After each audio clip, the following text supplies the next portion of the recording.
Les Miles stands out for being a bit outspoken with his frustration of the unfairness of SEC scheduling this year.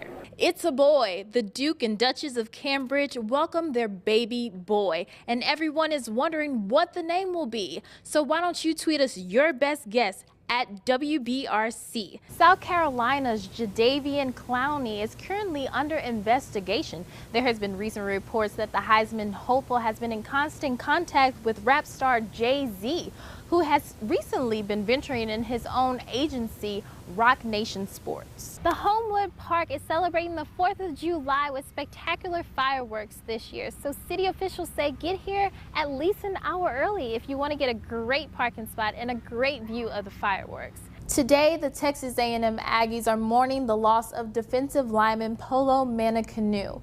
The school confirmed that the 19-year-old lost his life late last night in a one-vehicle accident. On a day of grief and sorrow, friends and family members of Jonathan and Jeremy Berry said that they want to remember the twins the way everybody knows them, to be kind-hearted young men who everyone loved. Flags are put up every year for the celebration of the 4th of July.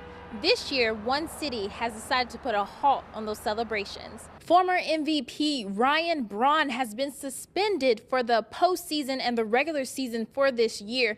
The Milwaukee outfielder has admitted to using steroids in the past seasons. Les Miles is known as one of the best coaches on the field in the SEC. And off the field, he is known for having a humorous side. From dancing with his players to rappelling off buildings and even answering phones in press conferences. I think he's been drinking. Even his players have a similar perception of their coach of being a comedic type of guy. I think if somebody just walked around and wrote down what he said and got a spelling from him, we could have a Les Miles dictionary. He can say some funny things, and it's very funny. As you know, y'all get it every now and then, but we get it every day. So I enjoy being around him. You know, it's very humorous in the meeting room, and every time he dismisses us, he always in his voice, he hollers, "See ya," and he throws up the peace sign, I think.